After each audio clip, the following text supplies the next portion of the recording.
Olá, queridos irmãos, boa noite a todos. Uma alegria podermos estar mais uma vez aqui reunidos para refletirmos à luz do Evangelho de Jesus. Vamos nos preparando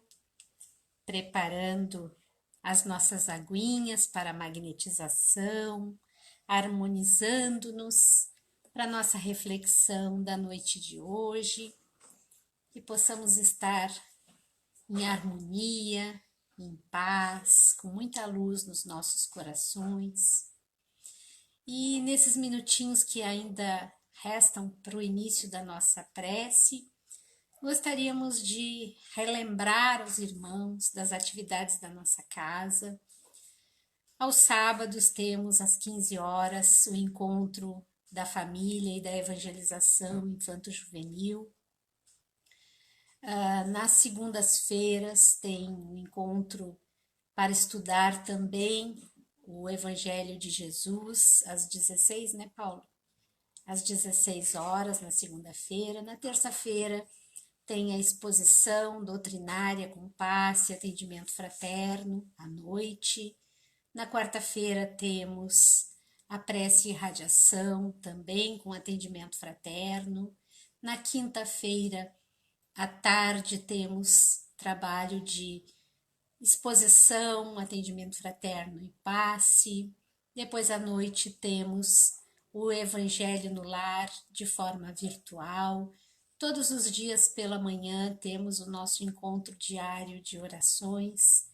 Então, todos os irmãos estão convidados. Também temos os nossos encontros de estudos, que é só fazer contato com algum dos telefones que estão na nossa plataforma para inscreverem-se nos estudos, no Evangelho, e a casa está sempre de portas abertas para receber aqueles que desejarem vir ter conosco, usufruindo, né, dessa alegria, dessa fonte bendita de saber, que é a doutrina espírita. Então, chegada a nossa hora, convidamos a todos para elevarmos os nossos pensamentos ao nosso Divino Mestre Jesus, rogando-lhe a assistência e o amparo para o nosso encontro da noite de hoje, que estejamos todos receptivos para podermos usufruir dessas energias salutares que a espiritualidade de amor propicia-nos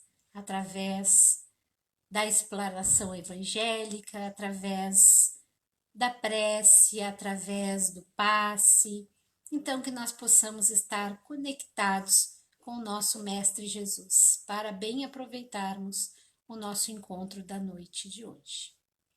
E assim, então, encaminhando, né, o início da nossa tarefa, hoje nós temos a exposição dialogada, onde nós criamos, né, a nossa irmã que vai conduzir o nosso trabalho, criará a explanação juntamente com aqueles que estão acompanhando pela plataforma e aqueles que estão conosco aqui presencialmente, dando suas opiniões, fazendo suas perguntas. Então, a nossa irmã Jane vai nos falar, trazendo-nos a seguinte pergunta: devemos reparar as imperfeições alheias? Por quê? Então, Jane, com a palavra, bom trabalho.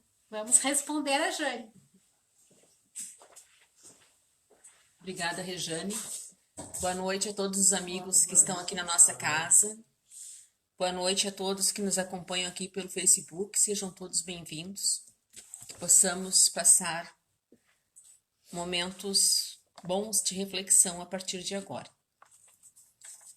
Como a Rejane já nos adiantou o tema, nós vamos trabalhar então, esse é o capítulo 10 do Evangelho segundo o Espiritismo, e nós iremos conversar sobre os itens de 19 a 21. Eu vou fazer uma pequena leitura aqui e em seguida nós já daremos início ao nosso diálogo. Já peço que durante a leitura, né, possam ir pensando sobre esse tema e elaborando as suas perguntas, né, porque esse trabalho só acontece com a participação, né, com a participação do público aqui da casa, com a participação dos amigos que estão aqui nos assistindo. Diz o seguinte, esta passagem: Ninguém sendo perfeito, segue-se que ninguém tem o direito de repreender o próximo? Seguramente não, uma vez que cada um de vós deve trabalhar para o progresso de todos e, sobretudo, daqueles cuja tutela vos está confiada. Mas é uma razão de o fazer com moderação, com um fim útil, e não como se faz geralmente pelo prazer de denegrir. Neste último caso, a censura é uma maldade. No primeiro, é um dever que a caridade manda cumprir com todas as reservas possíveis. E ainda a censura que se lança sobre os outros, ao mesmo tempo deve-se dirigi-la a si mesmo e se perguntar se não a terá merecido. Ah, pelo Espírito, São Luís, Paris, 1860. E vou ler a 20 também, que ela é curtinha e a gente pode ler. A pergunta 20 diz assim: será repreensível observar as imperfeições dos outros, quando disso não pode resultar nenhum proveito para eles, quando não sejam divulgadas? Tudo depende da intenção. Certamente não é proibido ver o mal quando o mal existe. Haveria mesmo inconveniente em não ver por toda parte senão o bem. Essa ilusão prejudicaria o progresso. O erro está em fazer resultar essa observação em detrimento do próximo, depreciando-o sem necessidade na opinião pública. Seria ainda repreensível de não fazê-lo, senão para nisso se comprazer, com um sentimento de malevolência e de alegria em apanhar os outros em falta. Ocorre de outro modo, quando lançado um véu sobre o mal para o público, se limita a observá-lo para dele fazer proveito pessoal, quer dizer, para estudá-lo e evitar o que censura nos outros. Essa observação, aliás, não é útil ao moralista? Como ele pintaria os defeitos da humanidade se não estudasse os modelos? Também São Luís, Paris, 1860. Então, diante desta leitura que nós fizemos, a pergunta que irá orientar o nosso diálogo hoje é: devemos reparar as imperfeições alheias? São duas perguntas. Por quê? Devemos reparar as imperfeições alheias? Se sim ou se não, por quê? Com vocês, então, o trabalho. Devemos reparar as imperfeições alheias? Sim ou não? Quando for para nos ajudar a nos conhecer, sim. O Paulo diz que quando as imperfeições forem para ajudar a nos conhecer, sim. E como é que as imperfeições do outro podem nos ajudar a nos conhecermos? Como Porque assim? normalmente, quando fica fácil para nós visualizarmos a imperfeição do outro, é porque ela está em nós. Então é como se fosse um espelho que a gente está percebendo ali, né? E aí fica muito claro. E é tão fácil, né, a gente acusar e perceber a imperfeição do outro, mas na verdade, quando é tão fácil assim, é porque ela está muito próxima de nós, está dentro de nós. Muito interessante a resposta da Rejane, não é mesmo? Quando aquilo que eu julgo um defeito, uma imperfeição no outro me incomoda tanto, por que que aquilo ali me incomoda tanto? Se eu não tenho mais aquilo, se eu já superei, provavelmente, não é, Regiane, eu não irei me incomodar. Mas se aquilo ali está batendo tão forte, está me incomodando tanto, aí serve para fazer o que o Paulo disse, para eu me conhecer e começar a me questionar, não é, Paulo? Por que isso está me incomodando? Isso não é meu, é dele. Por que está me incomodando tanto? Porque tu tens isso aí. É como se nós tivéssemos um modelo de beleza facial e Isso, olhássemos o reflexo no espelho da nossa falta de beleza. isso mesmo. Né? Porque se eu já passei por aquela situação, eu vou entender o quê? Que aquilo ali é dele, não é assim? E quem tem que resolver é ele. Não compete a minha pessoa ficar apontando aquela falha, ainda mais em público, não é mesmo? E ainda mais para outras pessoas. Sim. E é um processo que vai se aprimorar, que a pessoa vai conseguir vencer aquilo num determinado momento da sua existência, não somos nós. que vamos definir se ela deve ou não e que momento ela deve. Tem que ser ela própria, né? Isso mesmo. Mas eu acho que o mais. Aqui nós estamos meditando sobre isso e já temos uma certa. Um certo norte, Sim. né? Mas sobre esse assunto e tudo mais. Mas o que na maioria das vezes acontece, assim, que a gente presencia, que até mesmo conosco, só que aí a gente já tem uma certa disciplina, uma certa conduta comportamental que nos faz inibirmos o rechaçar do comportamento do outro, mas que na maioria das vezes, no comum na nossa vida, no nosso meio social, nos lugares onde vivemos, não é apontar, não é fazer daquilo grande publicidade, não é eu imagino que o nosso nível ainda é esse, né? Que a gente se compraz, como diriam as terras, a gente se sente assim um pouco superior por já assim, conter aquele comportamento, né? Mas na maioria das vezes a gente aponta. Nós apontamos. Então. Nós apontamos esses comportamentos desvirtuados, né?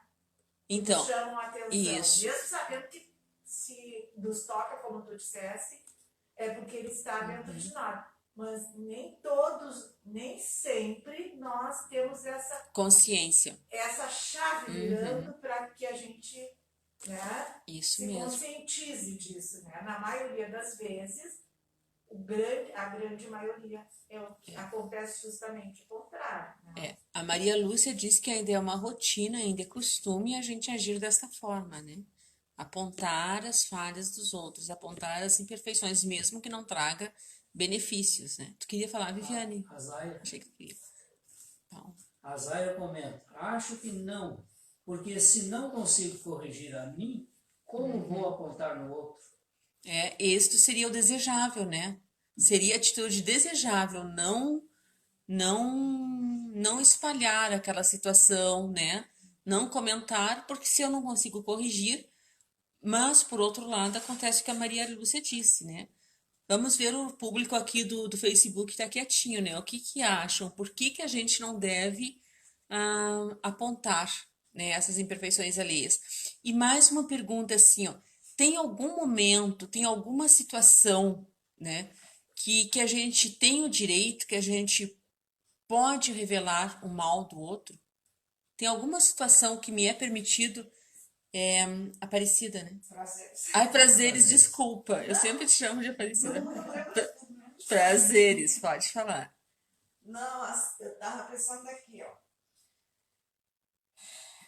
Existe, como é que eu posso dizer? Não é defeito, alguma coisa no outro que não seja comportamento, que não seja o ideal, né? Eu acho que nem tudo a gente precisa se doer por isso, fazer, né, um escarcéu por isso. Sim. Mas eu acho que duas coisas é importante. Muitas vezes a pessoa tem aquele defeito e não sabe. E quando a gente vê, nem sempre está na gente também. Eu acho que muitas vezes é bom que esteja ou não esteja na gente. Acho que existem momentos que é interessante a pessoa dizer para o outro que ele tem aquela falha, né? Seja lá qual for. Porque para ela de repente se corrigir. Se ela vai se corrigir ou não, também é problema dela. Sim. Né? E outra coisa também, quando aquela falha da pessoa incomoda a mim, eu acho que eu tenho que falar. Uma pessoa, por exemplo, que não sabe confessar, só que é só o dono da verdade, só fala, ou só grita, não sei o quê. Como é que isso aí não vai me atingir? Eu preciso pelo menos dizer, olha, mais devagar, né? Tu grita muito, para que tu tá gritando tanto? Essa resposta da Prazeres já entra mais ou menos na segunda pergunta que eu fiz aqui, né? Em que situação é útil revelar o mal do outro, né? A Prazeres nos diz que às vezes o outro pode ter alguma imperfeição, alguma dificuldade que ele não percebe, que ele não tem consciência, né? E aquilo ali pode estar prejudicando ele mesmo e o convívio social, né? E a Prazeres nos aponta que nessa situação seria interessante conversar, em particular, não é verdade?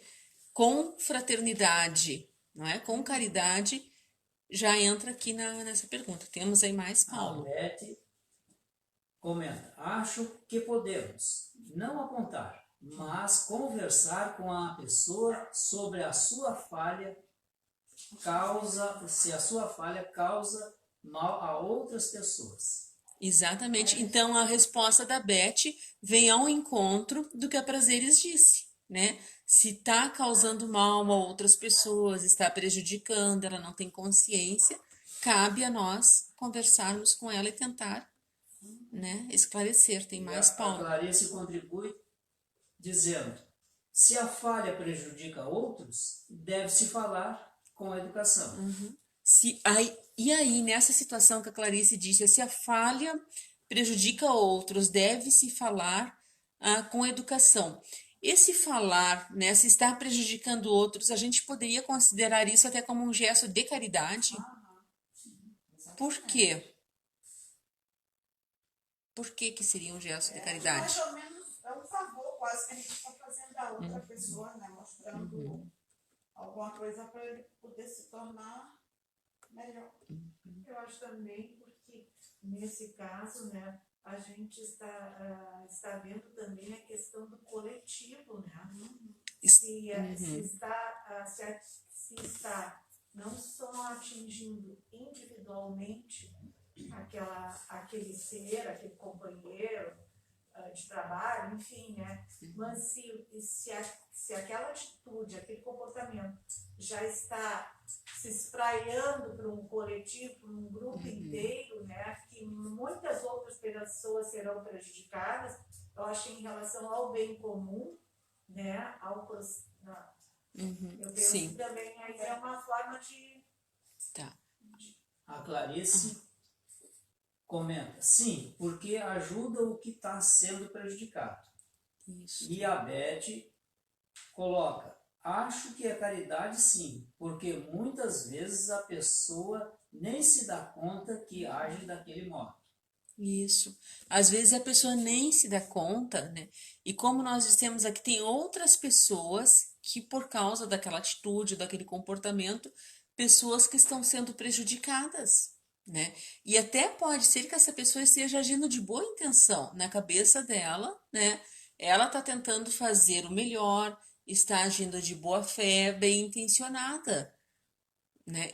Mas mesmo assim, os outros estão sendo prejudicados. Então, se nós formos conversar com esta pessoa, que nem falaram aqui, ó, em particular, com caridade, com respeito, com educação, isso até pode ser um gesto de caridade, porque nós estaremos beneficiando aquelas outras pessoas, não é mesmo?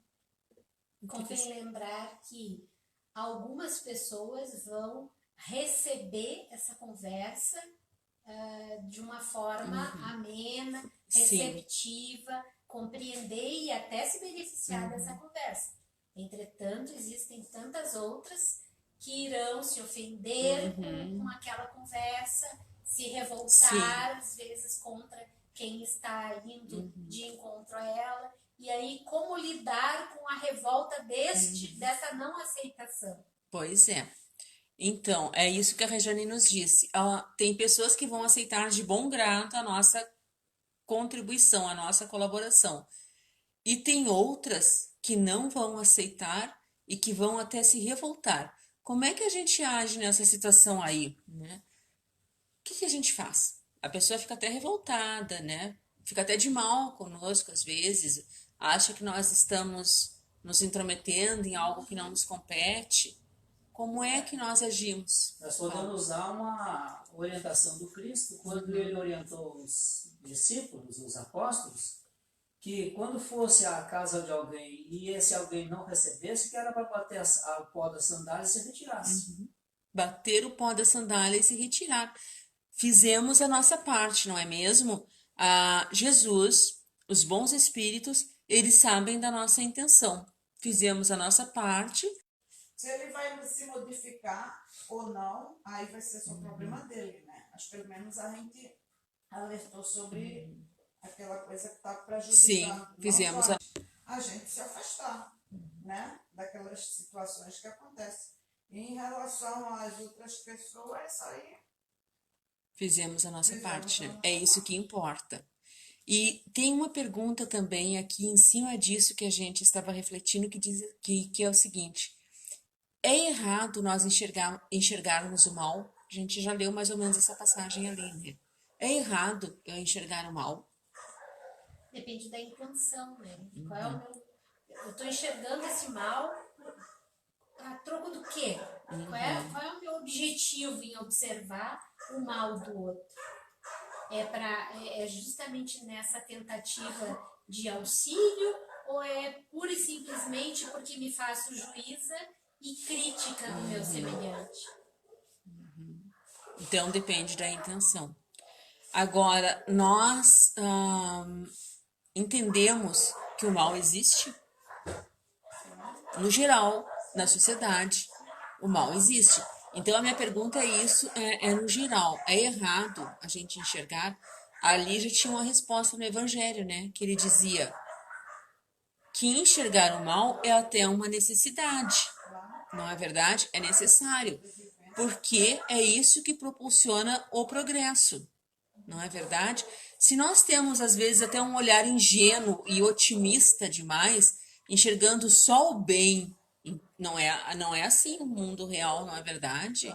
Não é só o bem, não são só coisas boas, né? É bom a gente olhar para as situações com um olhar otimista, Viver a realidade. não é verdade?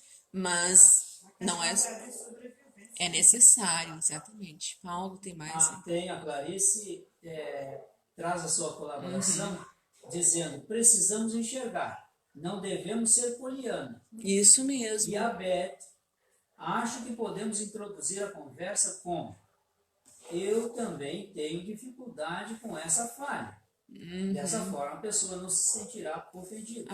Bem interessante esse ponto de vista da Beth, né? Bem interessante. Porque quando a gente chega para conversar com o outro e se coloca, né, em situação de igualdade com ele, né? Olha, eu tenho, isso aí que está acontecendo contigo, eu também tenho. Ou então, eu também já passei por essa situação. Eu já experienciei alguma coisa parecida. Eu resolvi desta forma. Quem sabe? Muito interessante, né? Quando a gente tem esse olhar de entendimento, empatia, tá? Aqui diz a Clarice, né? Empatia, né? Empatia, me colocar no lugar do outro. Eu te entendo. Eu entendo isso, essa situação pela qual tu está passando. É diferente, né? Eu chegar e dizer assim, ó, eu te entendo, é diferente de eu chegar e dizer, olha, tu tá equivocado, tu tá fazendo tudo errado. Não é? É diferente, não é? Com certeza. É diferente. Muito bem. O pessoal aqui gostaria de contribuir? Tem mais alguma coisa? Quando é que é errado, então? Em que momento que é errado eu reparar a falha do outro? Quando for só crítica e não auxiliar em nada. Quando for só para criticar, não é, Grátia? Só para criticar? O outro, né? Se não for acrescer nada, se não for para auxiliar, melhor é o silêncio. Então, se eu vou apontar a falha do outro só por um prazer meu de apontar a falha, que benefício isso tem, não é mesmo? No que está sendo útil aquilo ali? Só crítica. Crítica por crítica. Sem propor nada de construtivo. Não é mesmo? Eu acho também que isso se dá muito quando a gente está em trabalhos em grupos, né? Quando a gente tem esses relacionamentos de trabalhar em grupo, assim, que às vezes a gente, como componente daquele grupo, às vezes a gente se coloca, ai, mas não podia ser assim, eu acho que tinha que ser diferente, mas não só apontar, mas aí dar sugestões de como fazer, né? Se tu está notando dificuldade, assim, eu penso, começa a achar ruim, só como crítica. Ah, não, isso não dá certo. Ok, como daria certo? Se tu tens a contribuição. E muitas vezes a gente até se retira de certos momentos de trabalhos em grupo, porque a gente se sente, parece que tudo a gente está enxergando de uma forma que não está dando certo, então a gente se retirar, me retirei. Sim. Não, eu acho que a gente perde naquele momento a oportunidade de contribuir, né? Com a dinâmica, com aquele... Né? Se vai ser aceita ou não a nossa contribuição pelo superior, pelo coordenador, pelos pais, enfim, aí é uma outra situação, mas omitir de dar a nossa Sim. contribuição, acho que isso também Muito muitas bem. vezes... Paulo, tem mais? Não, aqui não tem. Mas nós podemos dizer que quando aquela situação difícil que a criatura está passando, ela é a única prejudicada, nós podemos dar um auxílio a ela no esclarecimento. Mas Sim. quando a atitude dela já prejudica O uma coletivo. coletividade, aí Então, nós temos que ser mais incisivos. Exatamente isso. E até é um dever, né? Que nem o Paulo disse aqui, não sei se todo mundo ouviu bem. Quando a situação prejudica só a pessoa, a gente tenta ajudar, né?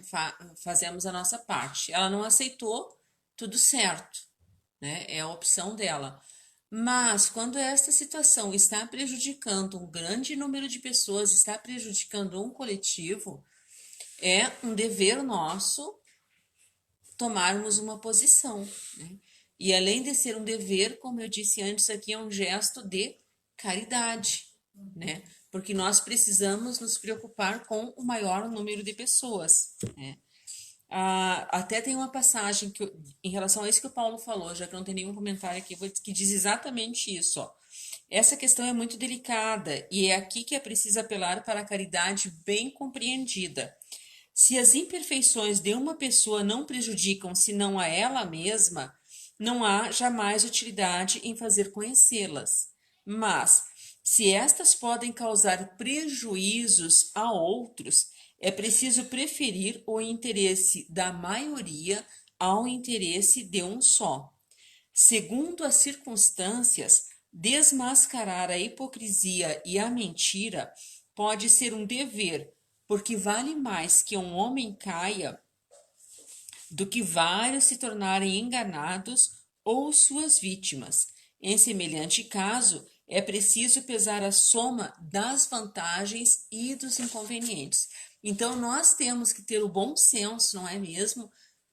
Colocar numa balança, né, os inconvenientes, os benefícios, não é sair fazendo de cabeça quente, como se diz, não é? A gente está incomodado com a situação e vai lá e vai tentar resolver, né? Primeiro a gente esfria a cabeça, como o pessoal fala, se acalma, analisa, pondera, às vezes até conversa, né?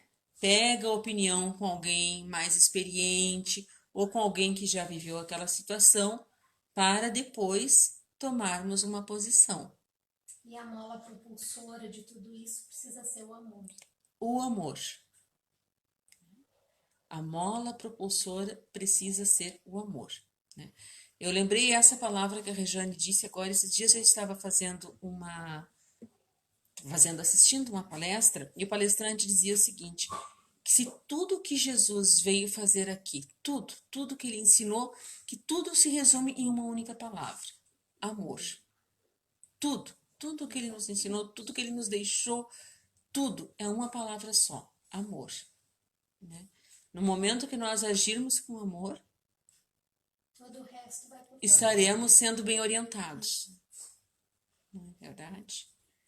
Muito bem. Se não temos mais participações, nem aqui na casa, nem do público, vou devolver a palavra à Rejane, então. Falta 2 minutinhos para que ela possa nos conduzir, então, na prece final e no passe depois. Muito obrigada a todo o público aqui da casa que contribuiu, aos amigos aqui do Facebook.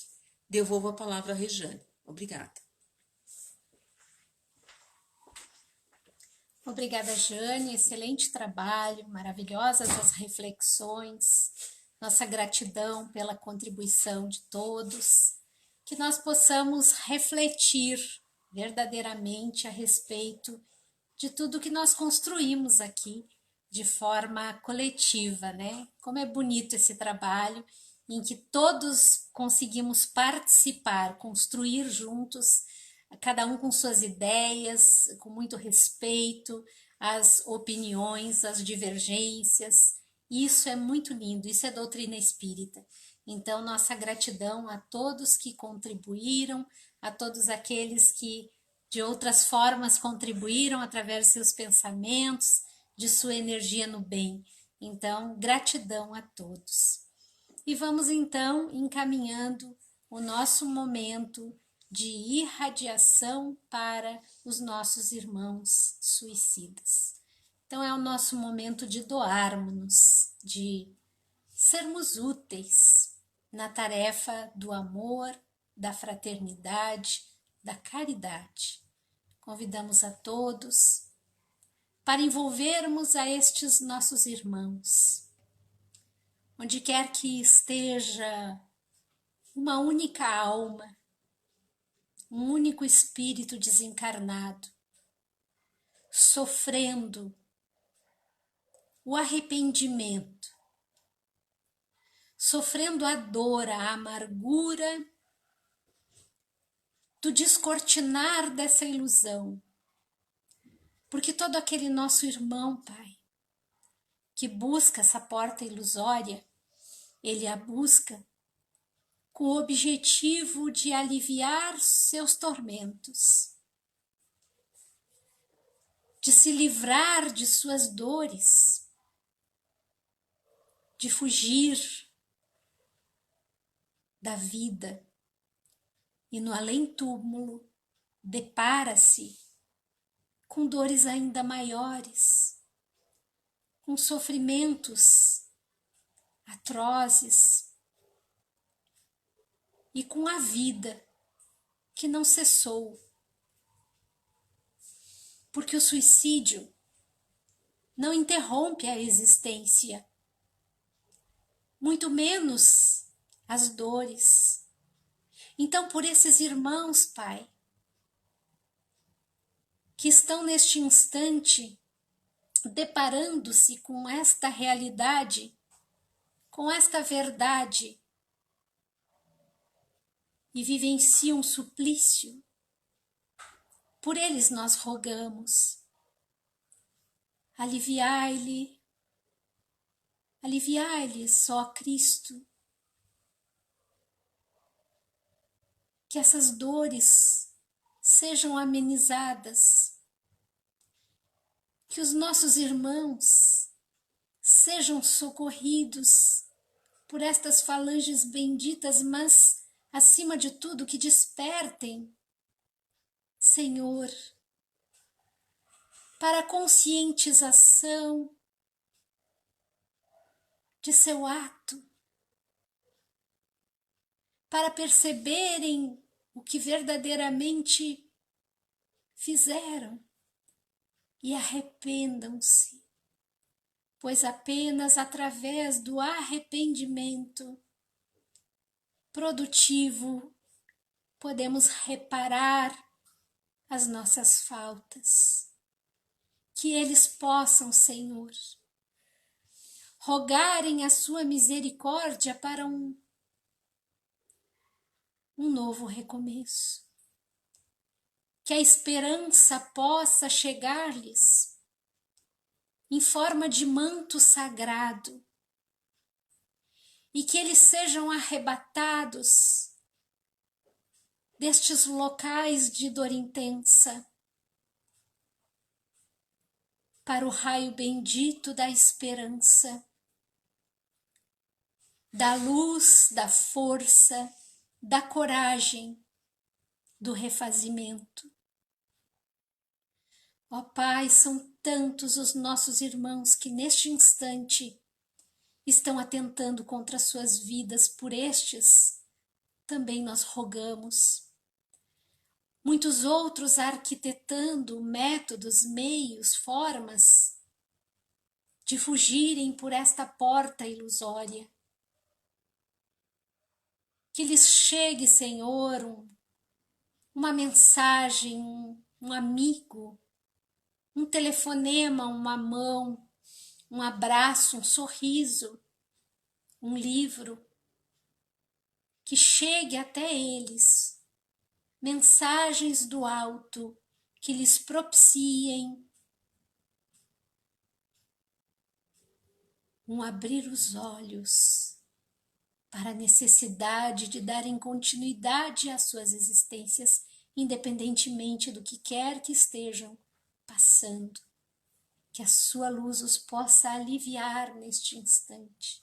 Aqueles nossos irmãos que estão nos processos depressivos, angustiados, tristes, deprimidos, sem ânimo, sem força, para cuidarem de sua alma, de sua vida, de seu corpo, muitos deles sem disposição nem mesmo para se banharem, para levantarem no alvorecer. Querem passar 24 horas por dia em sono profundo, como que anestesiados. Por eles nós te pedimos, Pai, que sejam medicados espiritualmente e que recebam uma fonte de luz nas suas existências, que consigam perceber o tesouro que tem em suas mãos, que é a vida. Bendita seja a vida, e que sintam a vida como esta fonte bendita de esperança, como essa fonte bendita de oportunidade, como essa fonte bendita de progresso.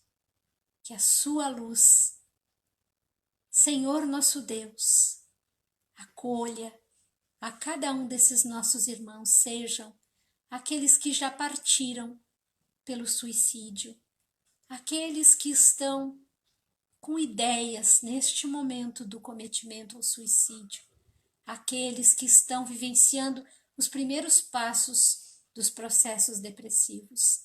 Cada um deles recebam a vossa bendita, sagrada e divina luz. Que assim seja, Pai. E convidamos os irmãos então para nos prepararmos para o passe.